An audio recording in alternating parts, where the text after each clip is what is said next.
Continuamos en Al caer el láser hablando de un aniversario bonito, y es que el 25 de mayo fue el Día Internacional de África y con nosotros tenemos pues al editor de la revista One Africa, que es Abuy en Fubea. Buenas tardes, bienvenido. Muy buenas tardes. Bueno, y es responsable de coordinar todas las actividades aquí en España, ¿no? Muchas gracias, sí.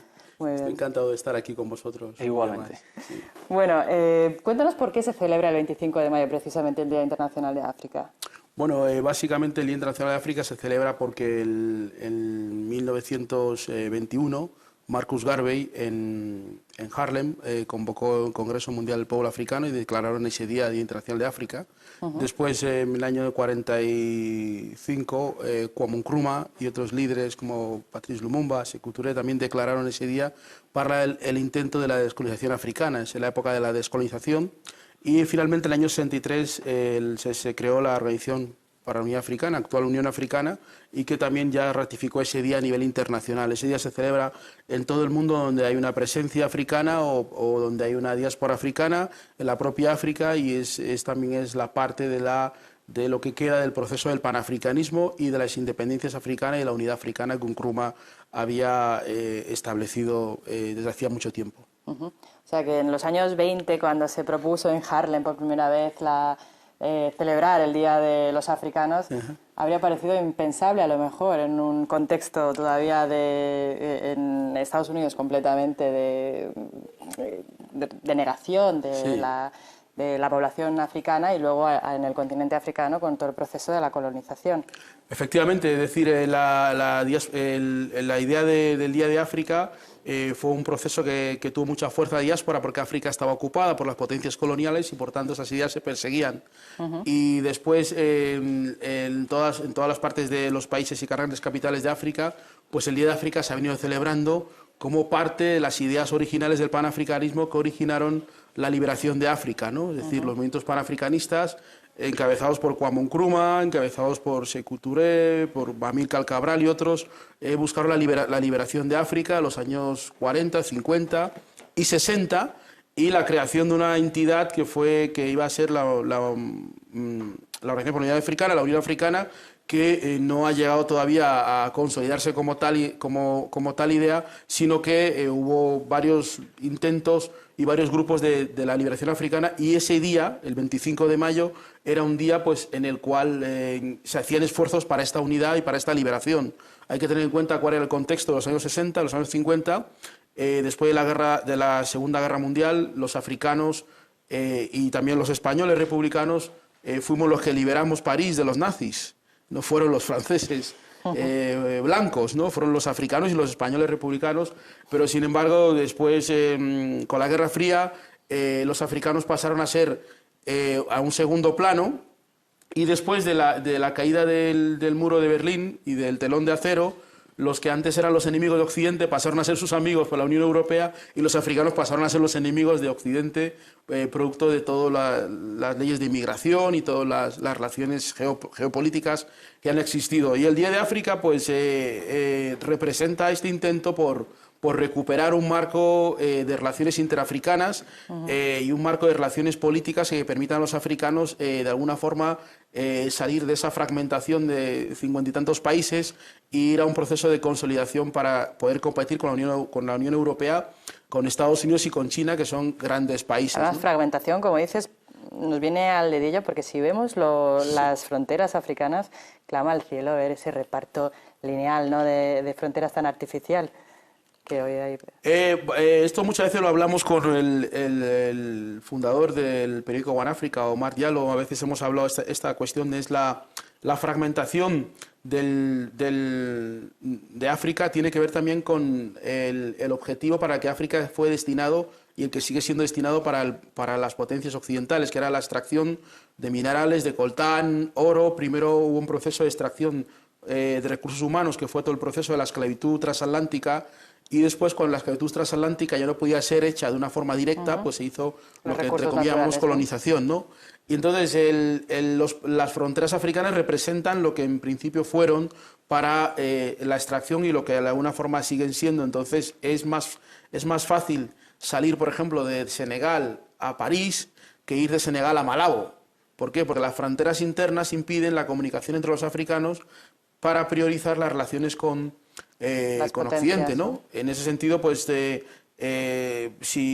bien se puede tener y se tiene una crítica a lo que fue el régimen de Gaddafi, pero sin embargo el régimen de Gaddafi sí permitió que África tuviera un satélite propio y por tanto las comunicaciones de Internet que ahora existen pues se abarataban mucho y tenían unas relaciones propias internas. No hacía falta llamar primero a Londres, luego la llamada pasa por París, Madrid, Júpiter, Saturno y después va a África. Entonces, bueno, toda esta lógica es la que, de alguna forma, los panafricanistas que buscaron el Día de África trataban de superar y tratamos de superar, ¿no? La lógica de la fragmentación, no solamente geopolítica en el mapa, sino también en la realidad política.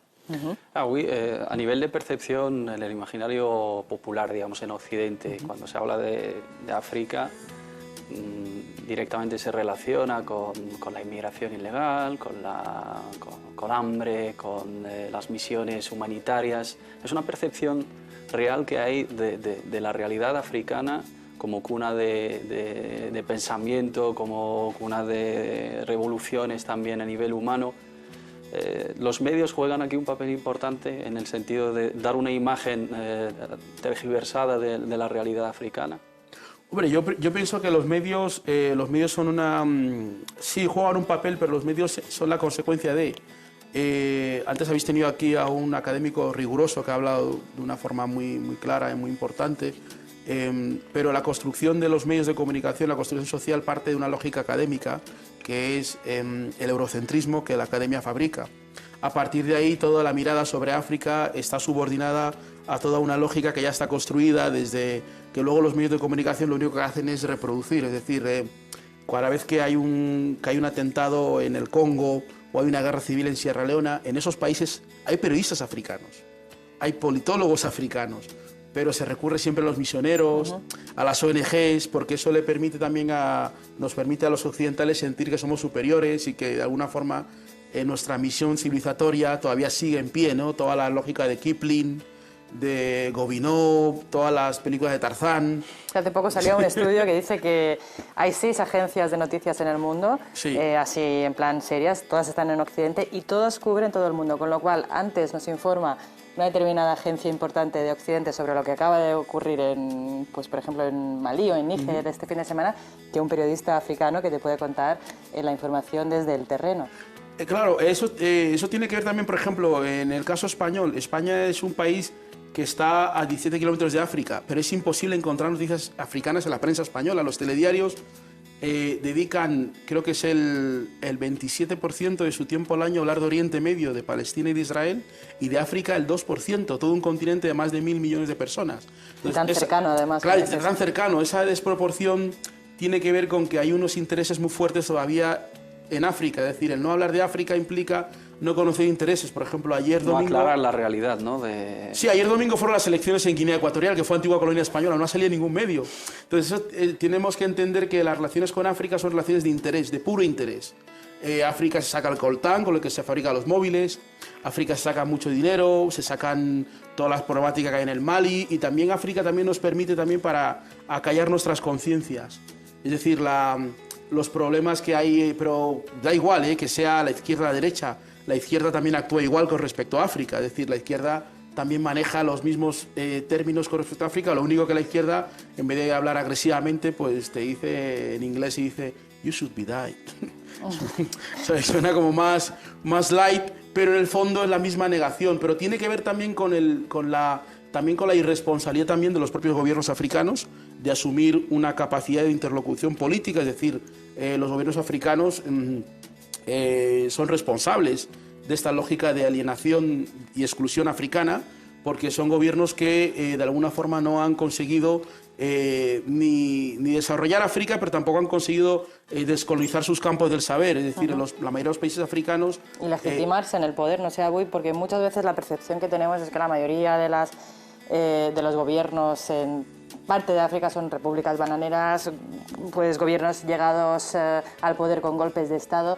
Hay un imaginario que dice que te cuesta creerte a la casta política, ¿no? Bueno, es verdad, pero por ejemplo, en el tema de la civilización, la cultura que decíais, los africanos fueron los que inventaron la escritura en Egipto, la geometría, Ramsés, Akenatón, todos los grandes pensadores del Egipto antiguo hasta la 14 dinastía, el monoteísmo lo inventaron los africanos en Tel Amarna, en Egipto, en Sudán. Es decir, son invenciones que han creado el primer médico fue Jotep, que 25.000 años antes de Jesucristo, ¿no? Entonces, es importante eso, pero lo más importante es que, como tú bien dices, los dirigentes africanos no responden a una lógica popular, sino a una lógica extranjera. Es decir, son gobiernos neocoloniales, como diría Frantz Fanon, en la perspectiva clásica, la geopolítica. Los gobiernos africanos, por ejemplo, no existen universidades africanas, existen universidades europeas en África. No hay una lógica propia de afrocéntrica para dar una lógica afrocéntrica de la africana. Entonces, los gobiernos africanos, de alguna forma, se enfrentan a los movimientos populares que quieren la libertad. Lo que ha pasado, lo mal llamada primavera árabe, que yo lo llamo primavera africana, porque ha surgido en Túnez y en Egipto, que es África. Es lo que te iba a preguntar, porque lo estábamos comentando antes, el tema de los países del Magreb o los países del norte de África. Cuando se habla de África, sí, directamente se nos va a la cabeza a la África subsahariana. Sí. Pero ahí también hay países árabes, hay países norteafricanos, hay países también con un legado cultural que, juntándolo con todo el mosaico y la diversidad que incluye África, pues es toda una fuerza, ¿no? Es que la fuerza africana estuvo siempre en la unidad del África del Norte y la África del Sur. Desgraciadamente, la división de África, primero por la propia Unión Europea, con los acuerdos que tiene con los países africanos, son acuerdos estrambóticos. Un país como, digamos, como Cabo Verde, que no representa una potencia económica, y un país como Nigeria, que sí lo representa. Sin embargo, Cabo Verde tiene una relación de privilegio con la Unión Europea frente a Nigeria. Entonces, esa fragmentación luego va al norte de África, lo que se han inventado los geopolíticos europeos, el Magreb. Magreb es Marruecos, es Occidente, pero nunca formó una región política, salvo en las mentes de aquellos que quieren evitar la unidad africana, los que han tratado de romper el panafricanismo de la Unión Africana. Nasser fue un dirigente egipcio y africano. Nasser se consideraba panafricanista. En Marruecos hubo muchísimos dirigentes. En Argelia, los gobiernos del propio Ben Bella, anteriormente, después también los gobiernos que vinieron.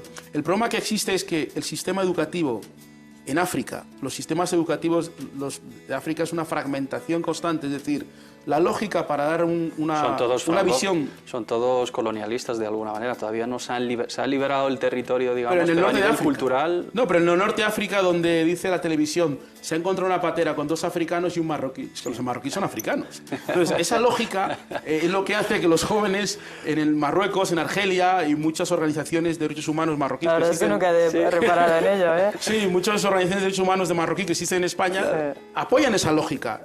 No, nosotros no somos africanos, nosotros somos algo especial. En absoluto. Porque nosotros somos porque Hassan no sé qué. Bueno, una lógica que en el fondo lo que hace es dividir África. La creación por parte de Francia del llamado Euromediterráneo. Se habla también de los bereberes, entonces esa fragmentación es interna y externa. Sí, pero que lo diga una asociación de derechos humanos, clama al cielo. Se supone que la vanguardia del derecho viene de la propia sociedad civil. No podemos exigirle a los gobiernos que hagan cosas, pero la sociedad civil africana, del norte y del sur, tiene que estar claro en algunas cosas. Y desgraciadamente, los últimos tiempos, pues ha habido muchas lecturas exóticas, así las llamo yo, sobre nuestra historia común. Y es una historia común de muchos siglos y muchos años. Hoy, ¿qué podemos celebrar este 25 de mayo? ¿Qué hemos celebrado este 25 de mayo? ¿Y qué son las asignaturas pendientes que todavía hay que alcanzar? Bueno, yo creo que el 25 de mayo lo primero que hay que hacer es romper el apartheid informativo que hay sobre África en España. Es decir, los medios de comunicación de España, periódicos, televisores y demás, tienen que incluir África en su agenda. Y eso es una cuestión fundamental. Y otro aspecto fundamental, que una asignatura pendiente, está en que África de alguna forma también sea responsable de sí misma. Es decir, las embajadas africanas tienen que ser responsables de quienes les pagan para que estén allí. Es decir, los inmigrantes pagan mucho dinero, pagan pasaportes, pagan mucho esfuerzo, y esas personas tienen que tener prioridad en su trato. No pueden ser que los gobiernos sean repúblicas para hacer negocios y su gente esté fuera. Creo que es lo mismo que la gente pedía en las calles de la plaza de Tahrir, lo mismo que la gente pedía en las calles de Túnez, es lo mismo que en el resto de África se está pidiendo. Yo creo que si mejoramos la información sobre África, la sociedad española también cambiará su visión sobre África. Si África sigue siendo algo solo para expertos, académicos, gurús, antropólogos, entonces claro, es difícil que eso cambie. Pero los africanos también tenemos una responsabilidad muy grande, porque los africanos también somos muy responsables en nuestra responsabilidad en el cambio. Tenemos que ser parte de la solución y tenemos que ser parte del cambio y no delegar nuestra responsabilidad en otros para hacer el cambio que nos toca hacer. Bueno, pues nos ha encantado de verdad haber compartido con vosotros el Día de África, el Día Internacional de África, que todo el mundo que no lo conocía, pues que sepa que es el 25 de mayo. Vamos a hacer una mínima pausa de publicidad, tú te quedas con nosotros, porque vamos a hablar de otro tema, y es sobre la segunda generación de inmigrantes españoles de origen inmigrante. Vamos a hablar de ello.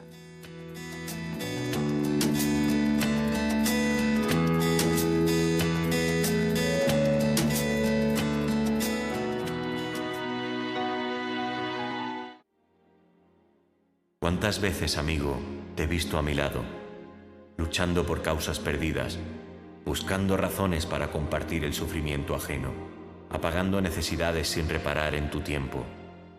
Nunca cansado, nunca agotado, siempre paciente, siempre animando aún más que los que miran al cielo. Amigo mío, te he visto tantas veces ayudar sin esperar nada, que hoy te siento como mi propio hermano. Hoy soy yo quien quiere honrarte y le pido a mi Señor que comparta contigo lo más querido que tengo, lo más preciado de la vida, la llave de la eternidad. La ilaha illallah, Muhammadun Rasulullah.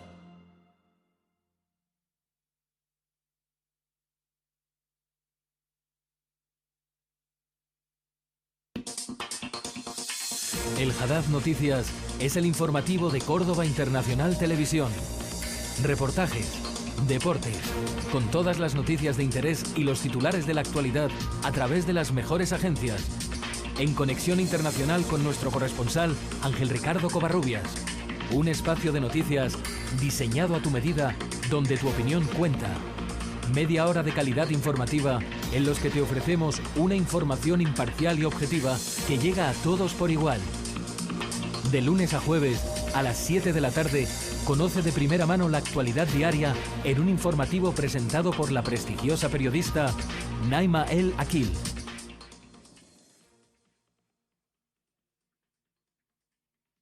Y el viernes, también a las 7, disfruta del resumen semanal. En español para el mundo, el Hadad Noticias.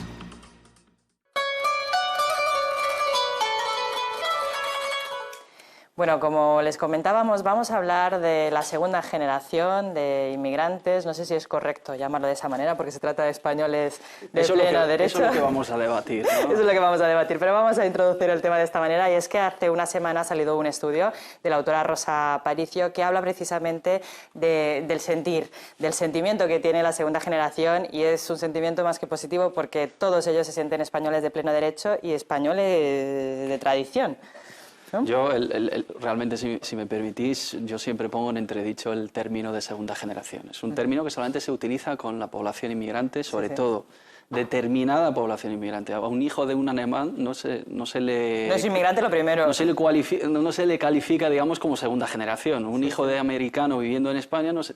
¿Y cuándo se deja de ser de una generación, no? Segunda, tercera, cuarta nos remiten a generación. una situación de ilegalidad, ¿no? de la primera generación. Como que vosotros pertenecéis a una primera generación que no es autóctona, que no pertenece a la sociedad de alguna manera. Eso tiene que ver con el racismo intelectual que la propia sociedad impone. Por ejemplo, hemos visto en Suecia hay una revuelta y dicen los inmigrantes. Y esos chavales son chavales nacidos en Suecia que juegan con la selección sueca cuando ganan el Mundial, no son inmigrantes, son suecos. En París, en el año 2005, vimos lo que pasó y los chavales en París salieron con el DNI de su abuelo.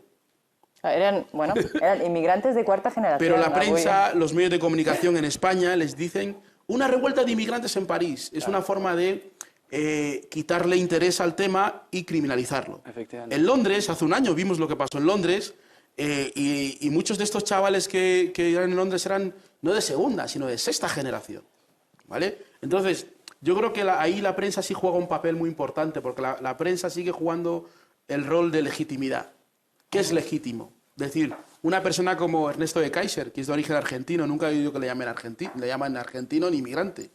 El Boris Izaguirre, todas estas personas, es decir, las personas cuando son blancas, automáticamente son norteamericanas. Cuando son los chechenos estos que tuvieron asesinos, que pusieron la bomba, inmigrantes chechenos. No decimos ciudadanos norteamericanos que han puesto una bomba. Es decir, la lógica, la construcción de la lógica es muy diferente. Pero también varía según el estatus social. Por ejemplo, a Vidal en el Barça es un jugador de la primera división y de la selección francesa, pero otro inmigrante de color es un subsahariano.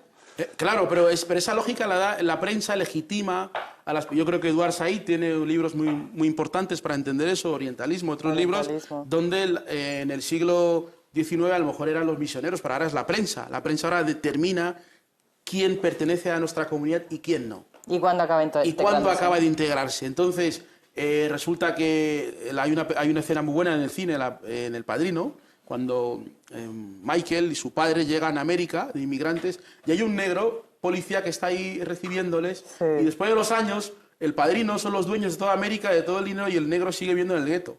Y eso es lo que pasa en Francia, pasa en Suecia, es decir, el alcalde, o el ministro de Defensa del Interior de Francia, es un catalán que emigró hace 30 Manuel años. Valls, y estos chicos que son de padres marroquíes, de padres argelinos, senegaleses, toda la vida están condenados a ser inmigrantes. Nunca podrán ser alcaldes. En Cataluña, por ejemplo, para un ejemplo, ahora se han inventado un término que son nuevos ciudadanos, nuevos catalanes. Eso. Pero resulta que mi familia, mis tíos y otra gente que conozco llegaron a Cataluña mucho antes que Carme Chacón y que el propio Montilla. Y ellos son presidente de la Generalitat, ellos son candidatos al PSC, son catalanes normales y estos son nuevos catalanes. Entonces, es una lógica perversa que hay que romper. ¿Cómo se rompe eso? Teniendo una información de la historicidad de la gente. Es decir... Pero, Agüey, ¿eso se circuncida sobre todo a España o ocurre... O sea, en Estados Unidos...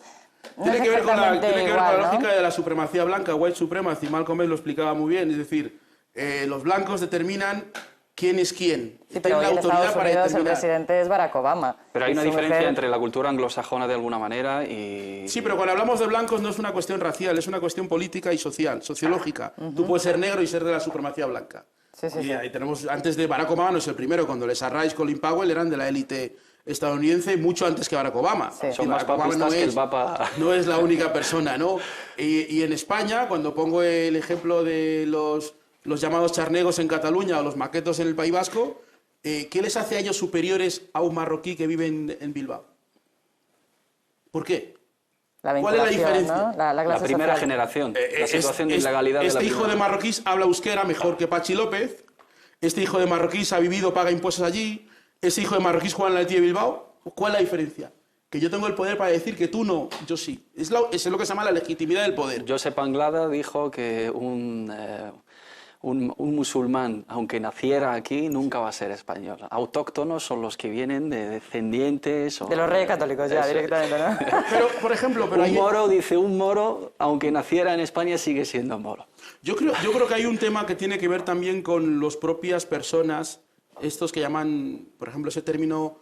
Segunda generación es superofensivo, porque hablaríamos de sexta generación, sí, claro, de quinta generación. Y claro, es el caso de Londres, ¿no? Que eran inmigrantes de quinta generación, pero claro, bueno, claro, pero las personas que fabrican esos términos de llamar a los negros británicos inmigrantes es una forma de excluirles. Se hace a propósito, está bien pensado, no son personas que no saben nada, porque son personas que han ido de Erasmus, que han hecho un máster, que han tenido un novio negro, o sea, saben de la realidad. Pero para poder excluir a la gente tienes que hacer eso. Igual para integrarles. Una de las cosas en que Estados Unidos ha sido vanguardia en el resto del mundo es que sí ha tratado de integrar a las personas, no las minorías, a las personas bajo una bandera común que es el sueño americano, sí, ¿no? Y eso Europa tiene mucho miedo a reconocer su propia historia. Es decir, Europa porque teme por la identidad judeo-cristiana, ¿no? Que es la base de No, Europa quiere seguir pensando... Del patrón europeo, digamos. Bueno, se quiere seguir pensando que España es campeona del mundo de fútbol, pero Paco Martínez Soria todavía puede existir. Entonces, es una contradicción muy grande, ¿no? Por un lado, se quiere ser número uno, pero al mismo tiempo se quieren mantener relaciones de Paco Martínez Soria, del Destape, un mundo muy arcaico con un mundo moderno donde funciona Internet. Déjanos irnos en directo al barrio de Lavapiés, porque nosotros estamos aquí cumpliendo con los clichés, para ver cómo se sienten los inmigrantes de segunda generación, si españoles o inmigrantes, y si se cruzan de calle cuando ven a un español pasar. Hola Esma, hola Said. Bueno, como demuestra la investigación longitudinal sobre el desarrollo de los inmigrantes españoles de segunda generación, el sentimiento de sentirse español cada vez es mayor, y estamos hablando de más del 50%. Y con nosotros tenemos hoy al coordinador de la asociación Humanes Actívate, Fernando Salahadín. Hola, buenas tardes. ¿Qué tal? Buenas tardes, salam aleikum. Bueno, ¿cómo es este sentimiento entre los inmigrantes de sentirse cada vez más españoles? Mira, nosotros lo percibimos a nivel del grupo. Tenemos unos 70 chavales, de los cuales alrededor de un 40% son España.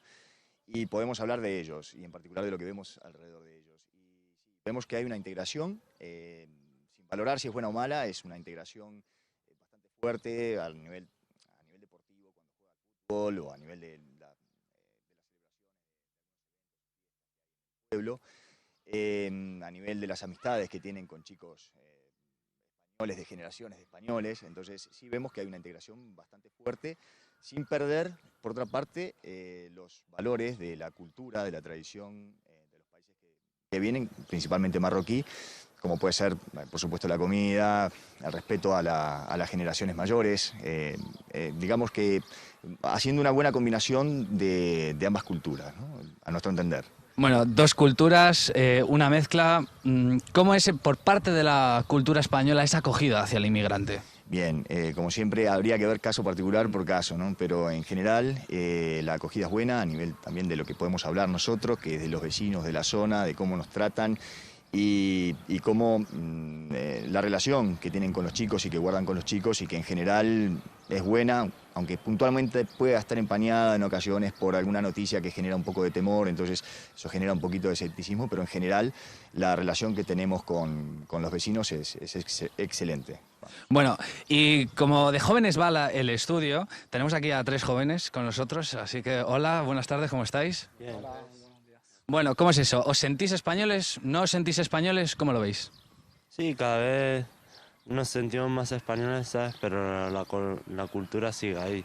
Nos sentimos bien acogidos y todo eso, pero la cultura sigue ahí. La raíz de la cultura siempre la tendremos dentro, pero luego el ambiente, pues siempre te acostumbras a un ambiente según con los chavales que vayas. Yo, por ejemplo, voy con españoles, tengo ambiente marroquí y ambiente español, depende del tiempo que vaya con ellos también. Bueno, que te vemos además ya con el channel de la selección española de fútbol. Y bueno, por parte de la cultura española, ¿cómo es la acogida realmente al inmigrante? Bueno, la acogida la considero excelente, hay una relación muy estrecha entre españoles y marroquíes. Siempre hay algún caso que no es así, pero el 90% diría yo. Es genial la relación, hay buenos, o sea, se llevan bien, hay buena convivencia, todo general, excelente, muy bien. Bueno, pues entonces nos sentimos españoles, de alguna forma mantenemos nuestra cultura, ¿no?, de origen, pero nos sentimos españoles, ¿no? Sí. Nos quedamos...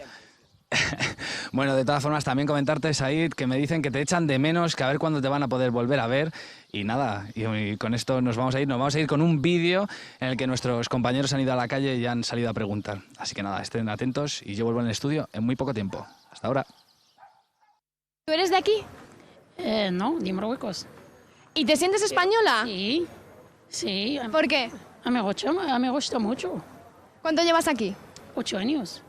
¿Y te has integrado bien? ¿Te han dado buena acogida aquí? ¿Te tratan bien? Claro que sí. Y tratan muy, muy bien. ¿De dónde eres? Italiana. ¿Te sientes española? Poquito. Es un país donde se encuentra bien con todo y así que la gente se puede sentir española. ¿De dónde eres tú? Marroquí. ¿Y te sientes española? Sí, porque yo acá ahora en España estoy española. ¿Te han tratado bien? Sí, estoy bien. ¿De dónde eres? De Ecuador. ¿Y te sientes español? Bueno, puede que decir que sí. ¿Tienes la nacionalidad, por ejemplo? Sí. ¿Y por qué te sientes español? Bueno, porque más que todo, porque desde que he venido me han tratado bien aquí, ha habido una buena convivencia y pues le digo que me siento bien aquí. ¿De dónde es usted? De Marruecos. ¿Y se siente española? Bien, sí. ¿Está mejor aquí entonces? Sí, está bien. Lleva 22 años. Ah, lleva 22 años aquí ya. Sí, ya. Bueno, claro, que ya es española totalmente. Sí, casi española. ¿Qué le parece que el 50% de los inmigrantes se sientan españoles? Pues me parece estupendamente que se sientan españoles, porque si no tienen más remedio que vivir aquí, lo mejor es que vivan lo más avenido posible con los que estamos de aquí. ¿Será que les integramos bien entonces en España? Mire, yo no lo sé. Yo lo que sé es que esto mismo me lo acaba de arreglar a mí un inmigrante. ¿Le ha regalado las flores un inmigrante? Sí, y no le comprendía. Me estaba hablando y yo digo, pues no se apisco, no lo entiendo. Oye, pero le ha gustado el detalle, ¿no? Sí, hombre, si me ha gustado, tú verás. A todo el mundo le gusta que nos regalen flores, ¿no? Y que no me los han regalado a los 20 años y me los arreglan a los 83. Bueno, la verdad es que la última entrevista es fantástica, ¿no? Un inmigrante me acaba de arreglar las flores. Aquí se nos ha ido la encuesta de contexto de segunda, tercera generación. Había gente que todavía no hablaba el idioma y sí, eran españoles de corazón. La encuesta, quería apuntar unas cosas. Es decir, el propio concepto de integración, tal y como se maneja, es un concepto que significa que el único que tiene que hacer la integración es el otro. Yo ya soy aquí y tú tienes que integrar. Tienes que adaptar a mí. No, al final supone una sumisión, porque antes, en el siglo II, III, se decía civilizar a los africanos, ahora se dice integrarlos.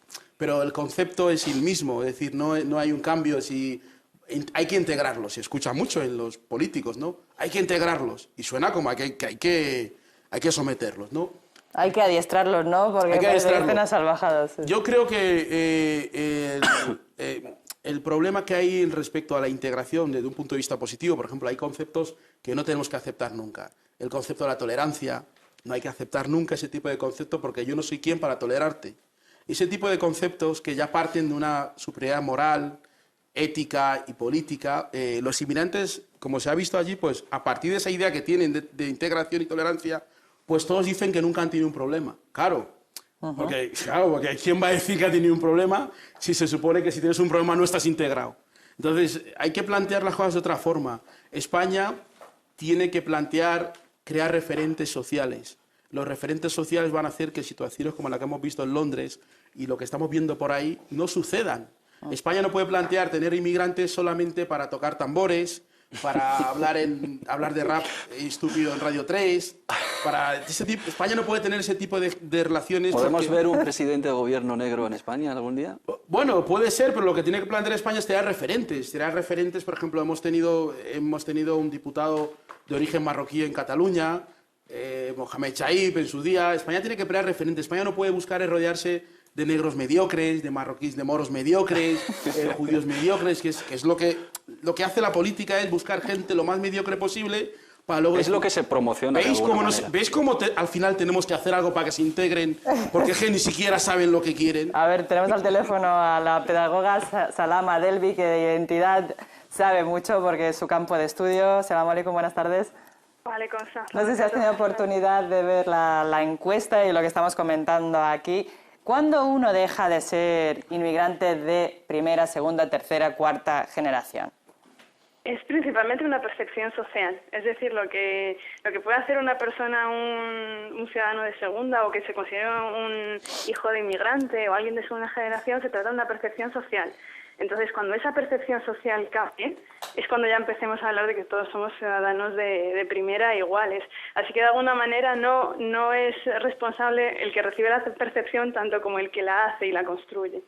Salam, ¿qué papel tiene aquí como pedagoga la educación, digamos? La educación, sobre todo en las nuevas generaciones, porque las personas mayores, de alguna manera, su percepción está condicionada con ciertos perjuicios históricos, políticos, pero la nueva generación, que debería crecer en un entorno de diversidad, de interculturalidad, ¿qué papel juega aquí la educación? ¿Qué mensaje hay que darle a esos niños en el colegio donde hay inmigrantes, donde hay gente de color, donde hay gente de diferente procedencia y tal? La educación es fundamental. Lo que pasa es que hay que tener en cuenta que no solamente no viene fundamentalmente del colegio, sino de las familias. Entonces todos esos estereotipos se heredan. Y lo que no estamos consiguiendo, digamos, introducir y subrayar en nuestra sociedad española es que no cualquier persona que sea de otra religión o de otro color o que sepa hablar otra lengua no necesariamente es un inmigrante. Lo que ocurre aquí es que pensamos que la identidad es homogénea y no lo es. La identidad es múltiple, es amplia, por lo tanto el hecho de tener una religión que sea distinta a la de mayoría o que conozcas otra lengua de tus padres no quiere decir que seas un inmigrante. Entonces aquí la educación es clave, pero tenemos que tener en cuenta que influye desde la familia, después tenemos los medios de comunicación que juegan un papel importantísimo y después también tenemos el colegio y de ahí digamos que es un ciclo que se retroalimenta. En cuanto ya un eslabón de la cadena se queda un poco atascado en esas ideas, es inevitable que se trasladen al resto. Y por último, Salam, ¿cómo valoras este estudio? El hecho de que, pues, bueno, yo la soy mitad algo de la... crítica soy algo crítica con los estudios cuantitativos que hablan de porcentajes y yo creo que es una realidad muy compleja a la que deberíamos acercarnos de manera cualitativa, es decir, con grupos de discusión, con entrevistas, porque en esos porcentajes siempre hay algo que desde mi punto de vista como investigadora no encaja. Primero, el titular de 50% de los hijos de inmigrantes se sienten españoles, es que son españoles. Son españoles, de manera que ahí ya tenemos un título sesgado. ¿Cómo se abarcan esas estadísticas? ¿Cómo se hacen esos cuestionarios? Quiero decir que es mejor una realidad como esta abarcarla de manera directa. Pues muchas gracias, Salam, por haber intervenido. A vosotros. Un saludo. Bueno, uy, nos quedamos sin tiempo. Sí, mira, esto último que ha dicho ella es importante porque yo estoy en contra del estudio porque estoy en contra del inmigrante como objeto de estudio. El inmigrante tiene que ser un sujeto político, es lo que ella está diciendo. Y cuanto más estudios se hacen sobre los inmigrantes, más se les despoja de su capacidad de sujeto político, porque se convierte en un modus vivendi, gente que siempre hace estudios. Y además, el lenguaje, otra vez volvemos, los estudios de las personas europeas blancas se llaman estudios de sociología. De los inmigrantes son de antropología. Entonces hay que tener mucho cuidado en el lenguaje que se maneja, porque la antropología se inventó para estudiar los pueblos inferiores, la sociología por los pueblos superiores, y seguimos manteniendo esa lógica. Si en España realmente hay una ciudadanía y una democracia, lo que tienen que hacer los inmigrantes es referentes sociales en España para integrar a estos jóvenes, porque los chavales están en lavapiés, miran sus referentes. Cuando ven a la selección española a un jugador es un referente, claro. Pero los chavales no son tontos. Los chavales... a entender de que no hay una voluntad política de que esto sea así. Claro, porque la política lo que hace es crear mediadores interculturales, estudios y gente que, no misioneros, antropólogos nuevos que comienzan a reproducir ese mismo discurso de que van a lavapiés, ven a Esma y dicen, ah, mírala, tiene 3 dientes, es alta, sonríe. Oye, que no es verdad. Con eso hacer un estudio, lo presento. Esto se ha hecho en Estados Unidos, en Francia, en Bélgica, eso fue hace 20 años. Pero yo creo que España es un gran país que tiene que estar a la vanguardia del mundo y España puede sacar provecho como país, como nación, de esta diversidad. Pero España tiene que buscar gente que sea referente. La mediocridad nunca ha servido para... Pero te tengo que decir que me lo están apuntando desde Control, que hay mucho blanco mediocre también, sobre todo en la política española. No, yo me refiero a que normalmente los políticos españoles se rodean de inmigrantes mediocres para justificar su superioridad. Efectivamente. Cuando viene un inmigrante, por ejemplo, de la Comunidad de Madrid, del Ayuntamiento, el Estado, Cataluña, País Vasco, tú lo ves, tú vas a cualquier sitio y yo no quiero decir que... Pero, hombre, eso se ve cuando tú te vas a un sitio y dices, bueno, ¿y cómo puede ser que ese sea el asesor de este señor? Efectivamente. Si ni siquiera habla catalán. No sabe castellano. Se supone que catalán se pide, pero las personas que mejor hablan catalán no son promocionadas. Promocionan a un señor que lleva en Cataluña 40 años, que vino de Almería, y no quiere hablar catalán. Y el moro que ha venido en la patera y ha aprendido catalán en 2 días, es que los integra. Entonces, esta lógica es una lógica que tiene que ver con la perversión del poder. Y eso es mucho más importante, hacer cambios políticos de poder, que hacer estudios. Porque los estudios al final también lo que persiguen es demostrar algo que ya ha dicho, ya si los chicos son españoles, ¿por qué hay que preguntar si se sienten españoles? Porque en el fondo partimos de ahí que no lo son. Porque si realmente lo fueran... Seguimos generando ese conflicto de identidad en esos mismos Nos quedamos sin tiempo, yo os veo súper Tenemos que exigir a los inmigrantes también, hay que exigir a los llamados inmigrantes o personas no blancas a que ejerzan un poder social. Oye, y blancas, yo también vine, bueno, yo vine como refugiada. Bueno, me refiero socialmente, no es un término social. Sí. Hay que exigirles a que ejerzan un poder social, es decir, lo que ustedes están haciendo aquí es una referencia social. Es decir, el que todo el mundo, el hecho de que en mi barrio, en Lavapiés, haya unos negros pidiendo en el Carrefour, me molesta perfectamente, claro. Porque en ese establecimiento los inmigrantes ponen mucho dinero y la empresa no les contrata para trabajar. ¿Qué significa eso? Que por muchos trabajos que hagan, eso no va a cambiar. La realidad va a cambiar cuando los propios inmigrantes adquieran conciencia de empoderamiento para cambiar esas cosas. Pues nunca mejor dicho. Pues sí, Abuy, muchísimas gracias de verdad por haber estado con nosotros esta Muchas tarde. gracias a vosotros. Muchas gracias, Bienvenido un placer, para como retomar siempre. el debate. Vamos a hacer una pequeñísima pausa y enseguida regresamos en Al Caer el Láser.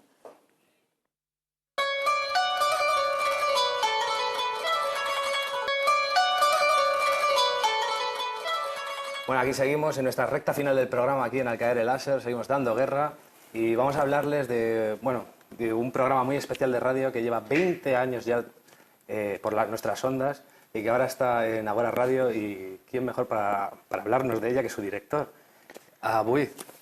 Fubea. En Fubea, es que me hemos cuesta, pronunciado lo bien. siento. Muy bien, muy bien. Estaba teniendo sí. problemas. Sí. Que representas la voz de África. ¿Qué es la voz de África? A ver, explícanos en resumidas palabras, ¿qué es ese proyecto de la voz? Pues mira, La Voz de África es un proyecto mediático que tiene, como bien has dicho, 20 años. La Voz de África nació justo después de la muerte de Lucrecia Pérez, porque la comunidad africana, la comunidad negra, necesitaba un medio de comunicación para expresar toda la realidad que estaba pasando en aquellos años. Y una asociación juvenil, en este caso la Asociación Juvenil Foja, puso en marcha un programa de radio que duró 20 años. La Voz de África prácticamente es un magazine, tertulia, que lo que hace es incorporar la realidad del mundo de una perspectiva afrocentrada, de una perspectiva africana y afrocentrada, y tocar los aspectos de la realidad africana que los medios de comunicación normalmente no tocan, pero dándole una perspectiva mucho más profunda y rigurosa en el análisis, tanto en la mesa de debate que se hace, música, también hay una parte deportiva y también hay una parte que tiene que ver con la realidad de la inmigración y también con los movimientos sociales de la comunidad negra que existen en el Estado español. Increíble el proyecto, la verdad que a mí me gustaría poder escucharla, sinceramente, y además que es para todo el público y para todo aquel que quiera aprender sobre todo y transmitir vuestros valores. Sí, la Voz de África lo que pretende básicamente es darle a la realidad africana un marco político, un marco de análisis. Los medios de comunicación normalmente presentan África desde el punto de vista del folclore. Nosotros lo presentamos desde el punto de vista político. Entonces tratamos de huir del folclore, de análisis más o menos banales y, bueno, es que se matan entre ellos, no sé, bueno, todo este tipo de... Sí, todos los estereotipos que podemos escuchar. ¿no? Sí. Y tratamos de, por ejemplo, de explicar a la gente qué es lo que pasa en Mali, qué es lo que pasa en Marruecos, qué es lo que pasa en el Sáhara, qué es lo que pasa en Egipto, qué es lo que pasa por ejemplo, en Colombia, donde hay una comunidad africana del 45% de la población, donde hay un genocidio bastante grande con la población africana, que en Colombia no todos son Shakira, bueno, una serie de cuestiones que tratamos de poner para que la gente... Eso es lo que te quiero preguntar, que nos aclares. Lleváis 20 años, una larga trayectoria, habéis convivido con diferentes tendencias políticas.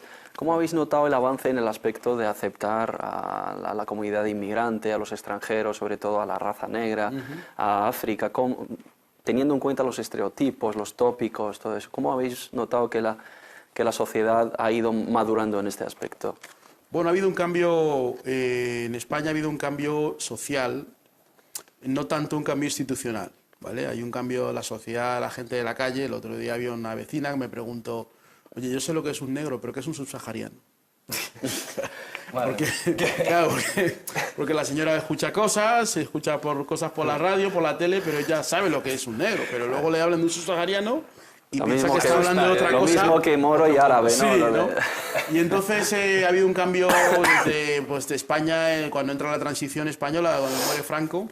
España hace un cambio histórico en cuanto a su propio paradigma de sociedad y se constituye en un país blanco, ¿vale? De repente en España no hay moros, no hay negros, no hay gitanos, no hay indios, no hay indígenas, no hay nada. Es un país europeo y se presenta como un país cercano a Noruega, a Suecia. Se borra en los libros de textos toda la relación con Guinea Ecuatorial, que fue provincia española, con el Sáhara, con Marruecos. Todo eso desaparece. Incluso Latinoamérica, que es una realidad tan cercana, también se empieza a ver como algo de sudacas, algo así como muy nuevo, ¿no? Se borró todo el sur para mirar al norte. Sí, y para mirar al norte. Entonces, a partir de entonces, pues los chavales que nacieron después de la muerte de Franco, luego en el sistema educativo, la ESO, el Plan Bolonia, el BUP, borró también todo, y estos chavales de repente solo ven pateras. Y entonces cuando van por la calle, oye, ¿qué bien hablas el español? ¿De qué parte de África eres? Y es de Perú. Por ser argentino hablas perfectamente el castellano. Curioso, yo tengo amigos de Guinea y también y sí les ha pasado. De, oye, ¿por qué pero hablas español? No, pero a los latinoamericanos que son negros le preguntan ¿de qué parte de África eres? Pero notas que hay un avance, sobre todo ahora se habla también de que por siempre la dichosa crisis que está muy presente en nuestras noticias, en nuestros comentarios, ahora España pues cierta categoría de la población está obligada a emigrar y está sufriendo en sus carnes lo que se siente, ¿no? El ir a otro país, a otra realidad, emprender un nuevo camino, empezar desde cero, no dominar el idioma, tener que regularizar la situación. ¿Eso ayudará a mejorar esa situación, a entendernos más los que no somos de aquí? Bueno, yo creo que la sociedad española siempre ha entendido la diferencia. Bueno, los que no somos de aquí de origen, sí, pero somos parte de la sociedad. Vamos. La sociedad española siempre ha entendido la diferencia, lo que pasa que lo que no ha entendido es una diferencia desde la igualdad. Es decir, el Estado quiere, la sociedad quiere que vengan inmigrantes, pero que vengan subordinados, que no vengan en pie de igualdad. Ya. Que venga un tipo que limpia su casa, que le barre, que todo cambie, pero no nosotros. O sea, que haya una revolución en Egipto y en otras partes de África implica que va a venir gente aquí. Entonces, o quieres la revolución o quieres la gente. Lo que no puedes pretender es que todo cambie, pero que no nos afecte. Pero eso también es producto del sistema educativo que durante la transición se ha inoculado a los jóvenes españoles. Se les ha enseñado básicamente que ellos eran, eso que se dice siempre, que nadie nunca me ha demostrado que sea así. Es la generación mejor preparada de todos los tiempos. Ya. Siempre se va a decir. Pero no hay ningún dato que diga eso, no hay ningún país, no hay ningún sitio donde se iba mejor que en España. Y el que lo dice nunca salía de España.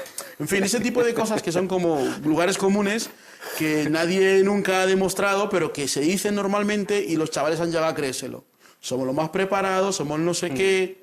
Y entonces han empezado hasta que los chicos han empezado a ir a Londres y a París a hacer un Erasmus, pues se han dado cuenta que ahí va, mi profesor es negro. Pero ¿por qué en España no pasa esto? Entonces empiezan a hacerse una serie de preguntas que mientras que no había crisis no hacía falta profundizar en ellas. Y en Estados Unidos está gobernando un afroamericano, o sea que... Claro, pero es un tema de Estados Unidos. Es decir, los musulmanes vienen todos de Arabia, en España no hay. O sea, ese tipo, los judíos son todos de Israel. Sí. Aquí no hay. Es esa idea muy... que es una construcción social que se hace muy bien a partir de toda la socialdemocracia, Billy Brandt, que asesoraba a Felipe González, de cómo construir todo un marco teórico, y el ministro Marabal y todos estos sistemas educativos, y que el plan Bolonia tampoco ha terminado de cambiar, porque el marco sigue siendo una educación fuertemente eurocentrista, donde impera la supremacía blanca, donde la visión del resto del mundo es como cosas anecdóticas, y de repente estalla una revolución en Egipto o donde sea y la gente dice, ¿pero qué ha pasado? ¿Qué es todo esto? Entonces, esta idea de sorpresa es tanto una falsedad porque en el fondo, creo que la sociedad sí es consciente de que hay una diversidad y hay una realidad. Uy, realmente siendo de Guinea sabes muchas cosas, ¿eh? Madre mía, estoy alucinando. Eso es lo que nos suelen decir, ¿no? Sí. En este tipo de contextos. Bueno, aparte de La Voz de África, también nosotros participamos de un medio, un periódico que es oneafrica.net, tanto a la parte online como a la parte escrita, que es el único periódico negro que existe en España. Llevamos ya con One Africa. ¿Y dónde podemos conseguirlo, por ejemplo? One Africa lo puedes conseguir bien, ahí está la parte online y luego está la parte en papel que sale cada mes. El director de One Africa y el fundador es Omar Diallo, y a través de estos dos medios, tanto La Voz de África en radio como One Africa, pues tratamos de darle voz a los movimientos sociales de la comunidad negra, ¿no? Es decir, hace una semana hubo una conferencia internacional de derechos humanos aquí en Madrid, organizada por la Fundación Vida, Grupo Ecológico Verde, que trajo delegados de Londres, París, Estados Unidos. Eso, al no tener una trascendencia mediática, lo que hacen nuestros medios es cubrir todo eso y darle una virtualidad. ¿Qué más contenidos hay en vuestra emisora, aparte de La Voz de África? ¿Cuál es vuestra línea editorial, digamos? ¿Qué es lo que buscáis? Bueno, la línea editorial de La Voz de África desde hace 20 años es el panafricanismo, ¿no? Son las ideas de Kwame Nkrumah, de Malcolm X y una serie de personas que han marcado una visión concreta sobre la idea de África, ¿no? Pero también lo que nosotros también buscamos es que el tema africano no sea un tema tabú. que gente no africana o gente no negra pueda hablar de África como algo normal. O sea, que no sea un objeto de estudio como hacen en las tertulias de televisión. Ahora vamos a hablar de Mali. Traen a una ONG ahí, ¿sabes? Como si fuera algo muy secreto. O sea, cualquier persona tiene el derecho de hablar de cualquier tema de África y de documentarse. Nosotros procuramos documentarnos para saber que Malabo es una isla, no un continente. Para, o sea, es una serie de cosas que aparecen en televisión sobre África que nadie dice, ¿no? Y también nosotros también una parte importante de la línea editorial, el respeto también a la diversidad y por ejemplo, también dar una explicación diferente de algunos de los acontecimientos que aparecen en los medios. Y también la idea de la responsabilidad de los propios africanos y los propios negros para ser partícipes de la información. La información crea conciencia, crea ideología, y en la medida en que nosotros no tengamos la suficiente responsabilidad como para lo que hacéis aquí vosotros, ¿no? Estáis manejando información desde una perspectiva responsable con un fin concreto y no pretender que da igual la Fox, que la CNN, que la COPE, que Antena 3, que, bueno, en fin, una serie de cosas, todos los medios son válidos, pero cada uno tiene un contexto, tiene una realidad, ¿no? Desde tu punto de vista, ¿cuáles son los componentes para construir una sociedad así diversa, multicultural, multicolor, si está bien, cosmopolita, y que ya pasemos de ese recelo histórico, de ese miedo al otro por el desconocimiento y la ignorancia?